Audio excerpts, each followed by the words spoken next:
Oi, meu nome é Letícia e hoje vamos falar da tricoríase, uma doença parasitária que acomete mais de 1 bilhão de pessoas no mundo. Mas a grande maioria não sabe da existência dessa doença, isso porque ela se deve aos países mais pobres, onde não tem saneamento básico, e também aos países mais quentes e úmidos. Essa doença tem duas características peculiares, como a sua forma, que é em forma de chicote, e em casos mais graves ela tem a ocorrência do prolapso retal. A espécie de vermes que causa essa doença é a Trichuris tricura, que pertence ao filo Nematoda e possui um corpo cilíndrico e alongado.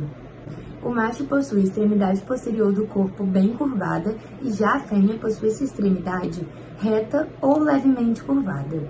E o ovo desse parasito, ele é em formato oval, parecendo uma bola de futebol americano, e ele é biperculado, ou seja, possui duas aberturas. Vou falar um pouquinho sobre o ciclo biológico, da tricoríase. E nós, seres humanos, somos os únicos hospedeiros desse verme. E contraímos a doença através de ingestão de água, poeira ou alimentos contaminados com os ovos, envolvendo a larva infectante em seu interior, caracterizando assim a forma de contágio fecal oral. Após a eliminação dos ovos nas fezes, eles sofrem amadurecimento por cerca de 2 a 3 semanas, sob condições adequadas de umidade e temperatura, originando assim ovos contendo a larva do verme em seu interior. Quando ingeridos pelo ser humano, irão sofrer a ação dos líquidos produzidos pelo trato gastrointestinal, promovendo a liberação de larva próxima à região do ceco. As larvas agora livres adentram e permanecem nas críptulas das glândulas do ceco por cerca de 2 dias e posteriormente sofrem novas transformações até culminarem no verme adulto, o que acontece cerca de 1 a 2 semanas dessa ingestão do ovo embrionado. Esse ciclo costuma durar uma totalidade de cerca de 3 meses. Porém, o verme adulto pode permanecer vivo no hospedeiro por vários anos. Epidemiologia. Em 1999, havia 17% da população infectada. A intensidade da infecção é alta em crianças com 4 a 10 anos, diminuindo em jovens e adultos. O agravo da doença associa-se à desnutrição. A prevalência é muito alta, com cerca de 700 milhões de portadores no mundo, na grande maioria crianças. Primeiro de tudo, para falar dos sintomas da tricoríase, a gente tem que levar em consideração o estado nutricional do paciente. Por exemplo, se ele tem uma dieta balanceada, uma dieta rica em nutrientes, vai ser muito mais fácil de combater esses sintomas e sinais, uma vez que elas se manifestam de forma muito mais leve. No caso dos sintomas leves, é possível a gente presenciar uma irritabilidade de humor, uma alteração no sono. A gente pode também presenciar uma hiporexia, por exemplo. Também a palidez cutânea, ou seja, vai se tratar de alguns problemas ali na pele. No caso, a gente tem também a forma mais grave. A forma mais grave, ela se manifesta como dor abdominal, como uma anorexia, uma diarreia, até chegando uma anemia e um prolapso retal, que no caso é o deslizamento da posição original do órgão, A gente não presencia a alteração do ciclo pulmonar e todas essas manifestações dos sintomas e sinais da tricoríase, elas são silenciosas, ou seja, não são vistas de forma clara, não são rápidas, não são presenciadas na pele, na maioria das vezes, então acaba por se tornar uma doença perigosa. Fisiopatologia da tricoríase. A infecção é disseminada via fecal oral por meio de água ou alimentos contaminados. E estima-se que 604 a 795 milhões de pessoas estão infectadas no mundo todo.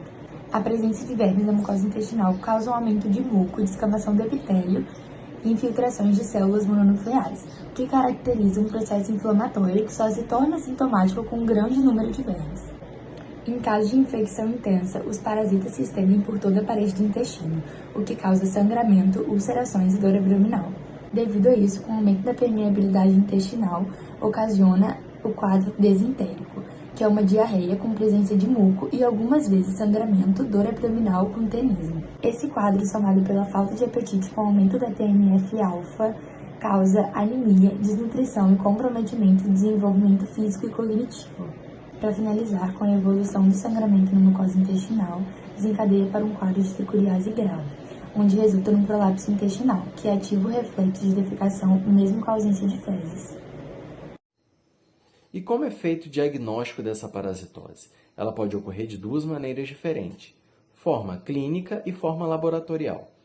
A forma clínica, ela não é muito aconselhável por causa da sua dificuldade em identificar o problema em si, por causa dos seus sintomas que são muito semelhantes a outros tipos de parasitose, no caso, as dores abdominais e a diarreia. Então, o mais aconselhável é fazer o exame laboratorial, que no caso é recolhido as fezes, mandado para o laboratório, onde ele vai passar por uma análise para ver se vai haver presença de ovos nas fezes, assim identificando os parasitas.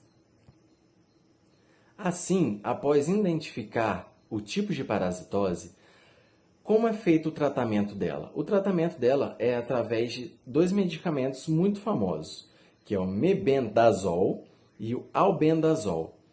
Ambos são usados durante 3 dias, 2 vezes ao dia a 1 vez ao dia. E após o uso desse medicamento, você retorna ao médico, onde ele vai analisar os seus exames para ver se você vai precisar de tomar por mais alguns dias esse medicamento ou vai encerrar por aí mesmo.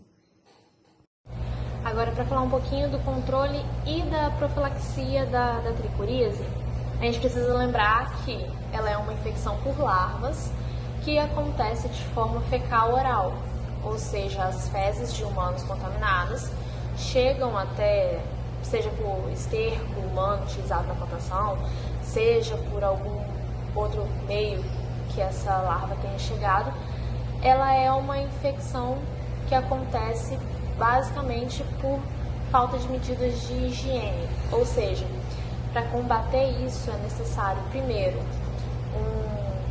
medidas de higiene mais eficazes, como o saneamento básico, como lavar frutas e verduras assim que chegam, lavar as mãos após ir ao banheiro.